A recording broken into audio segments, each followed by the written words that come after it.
Howdy folks, I'm going to attempt to make this video in 15 minutes or less. I'm going to go over a slight discussion on is the earth flat or is it a globe? And we're going to use peer-reviewed science and a little bit of common sense, which isn't so common these days, and a little bit of trying to understand the past while we're in the present to have a better future. Time traveling, if you will. So, let's get into it. The first thing we have to try and think about is this.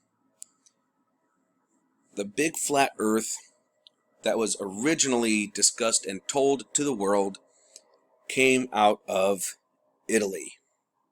The Bible. With the dome and all of that stuff. Now, you have to, once you understand that there are entities that have been on this planet trying to rule and have been ruling over us for a long time, the easiest way to keep people under thumb or under your boot on the back of your neck is to tell them certain things, that this is the way it is, and don't do this, don't do that, so that way they can control as much area as possible. Now, we also happen to know about England, the king, the rulers, and each place had their kings and queens respectively, but all from one demiurge entity, family, however you wish. Now, if you look at this entire area, there's a lot of people and population in this area. So the whole world being flat would be a good thing to sell. It's in the Bible, God says so, blah, blah, blah. So it would keep them running around this area, and then they kind of started going down the shorelines of Africa to get to India and things like that, until you got to an individual that, has been infamous about it, named Christopher Columbus. Even though he's not the first person, something made him go to America. Something made him go across the ocean, and it wasn't a thing of, oh, I think if I tried crossing the water all the way, I could just get to India faster. That actually wasn't it. That's what we were told, but that is not correct. Let me show you something here. Now, if you put yourself back into their thinking back in 1492, in the 1400s, that's all that they thought, because that's what they were told. They were kept dumbed down intentionally, again, for control. But in 1492, according to Christopher Columbus's own diaries, Christopher Columbus saw a UFO as he was traveling south. Now, I've read multiple different things in here, and anybody can look this up. As he was going down towards Africa, he saw a globe, a glowing light. Didn't know what it does, but as we would perceive it now, we know it to, look at this, a light glimmering at a great distance. And he hurriedly summoned Pedro Gutierrez, a gentleman of the king's bedchamber, who also saw the light. Now, basically, as you read all of these different diaries that he puts in, he saw it multiple times. He started to follow it. Okay, so as he started down his journey down after, he saw this and went, wait a minute, and started to follow it. And that's how he ended up finding America, even though he wasn't the first one. That's how it ended up being this big discovery thing, is because he saw this light, this glimmering light, which was basically a UFO guiding him across the ocean. So that's how the flat, they're like, wait a minute, the earth isn't flat. How could we have made it over here? But in their mindset, that's what they were taught. That's what they were told. And we have multiple Bible descriptions and little paintings about this dome, and you got all the stars and the moon and the sun, and all this stuff is under this great dome. Well, the thinkers back then, they didn't have all the technology and the things that we have today.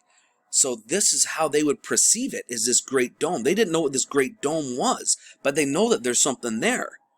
They just don't know how to explain it. They didn't have the vocabulary or the technology or intelligence to even know what it was. They couldn't conceive of what it really was. They just knew that something was there. But what it really is our geomagnetic field. This is the Great Dome. You've got the micro, closer to Earth, and the macro, further away from Earth. Our geomagnetic field, or shields, if you will. And the way that you get any kind of an electromagnetic field of any sort, or electricity that comes from the planet, natural occurring electricity, is crystals. The center of our Earth, piezoelectricity.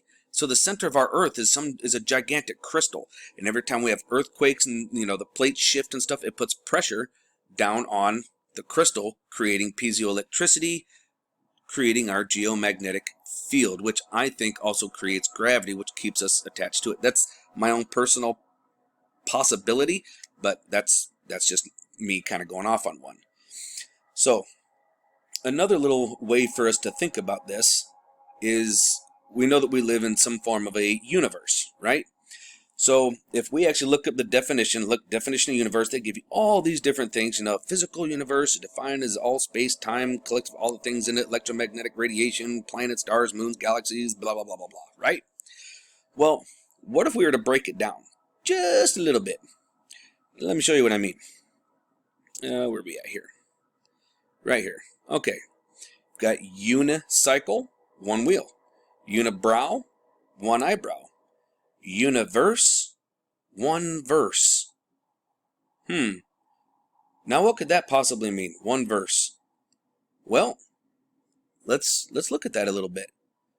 There's the Bible version of a verse, or a verse in a book.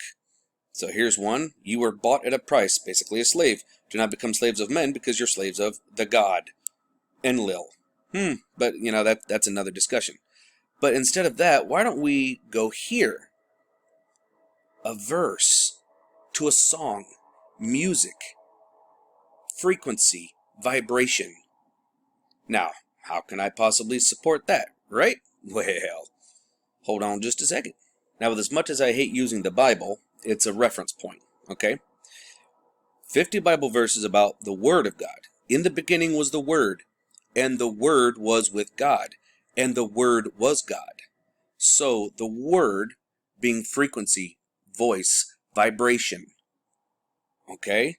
Are you following me? Now now the Bible, as we know, is compressed of multiple books and manuscripts from all over. It's got Egyptian Book of the Living, Book of the Dead, the Emerald Tablets of Thoth, other what else? Epics of Gilgamesh. All just reworded and reconfigured to kind of twist it to fit their narrative.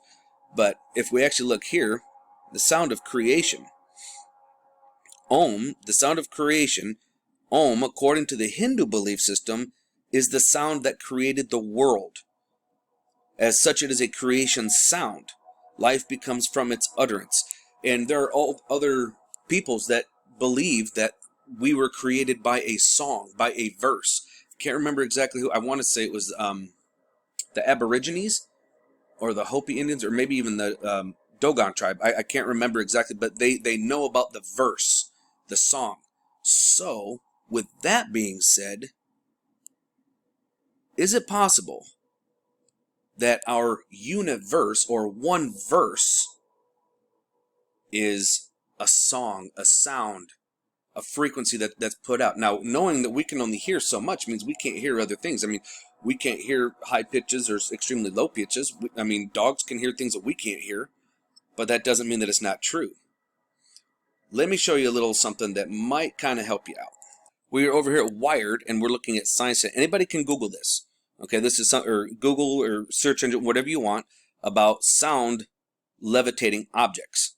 Okay, now here's a nice little video for us. Let's check this out. Real.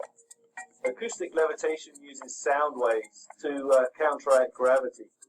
Acoustic levitation is unique because, unlike magnetic levitation, Acoustic levitation. It can effectively suspend both That's liquids water. and solids. You see how that water But just there's a small catch. And that's the point that I really want to get to, is the water. 3 millimeter bead. But even at that scale, there are some exciting... That's a drop of water that's being put in sound frequency to make it a ball or a globe. So that's sound frequency. And if the universe is sound and frequency, it would make sense that we are in a ball. If you look at a drop of water as it's falling out of the sky, it's amazing. It's a drop and in a spherical shape. It just kind of makes sense, doesn't it? I mean, round, gravity, sound, frequency makes things in a spherical. It is a natural formation. And since we know that about sacred geometry, like the triangle and the square and the star and the circle or sphere, cube, pyramids, yeah, it's kind of making sense. So again, if we know that things were created by sound and that sound and frequency can levitate water or other objects in round objects like a drop of water, making it a sphere, and our planet is mostly water, makes sense that we're a sphere, does it not? To me it does. Now, one more thing I'd like to try and address that it's kind of hard for some people to grasp. Now, is this a matrix? Absolutely. It is a light matrix because everything is light. From a wall to my t-shirt to your boots to a table, everything is light frequency, even our physical bodies.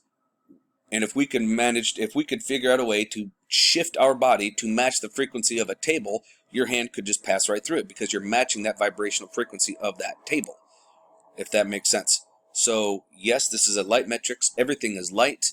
We are light beings. We just have a different density or a different wave that our bodies exist at.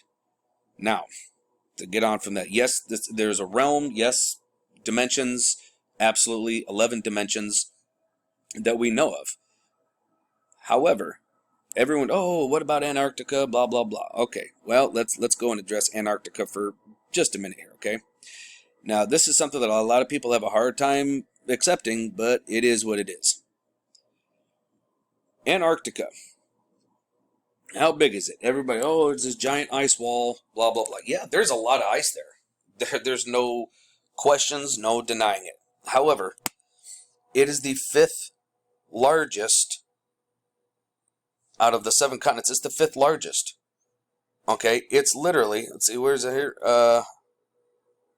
Twice the size of Australia. I mean, it's huge. So if you were to go down to the South Pole and you were to try and traverse it, go all the way around it, if the seas were calm, which they never are,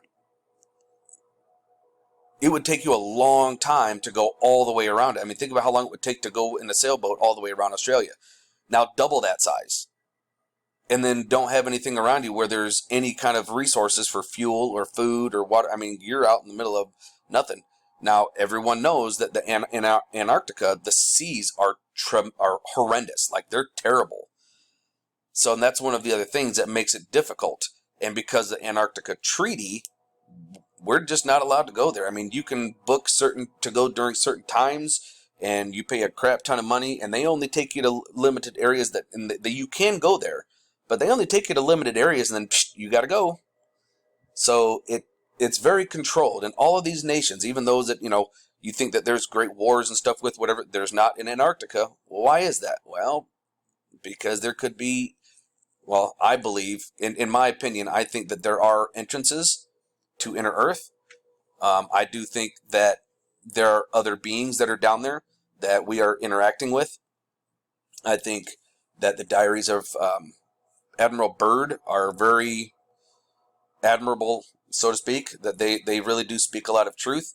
So with that being said, there's some researching that you guys can go and do. And I hope this kind of helps to kind of ease things off a little bit.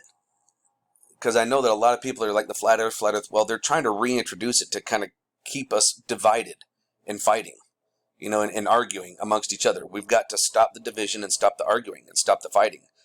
And realize that the CIA and a lot that they're doing all these psyops to keep us that way, to try and keep us dumbed down and arguing. And we've got to stop doing that, folks. So keep your eyes open, no fear, and remember that love is the only way forward.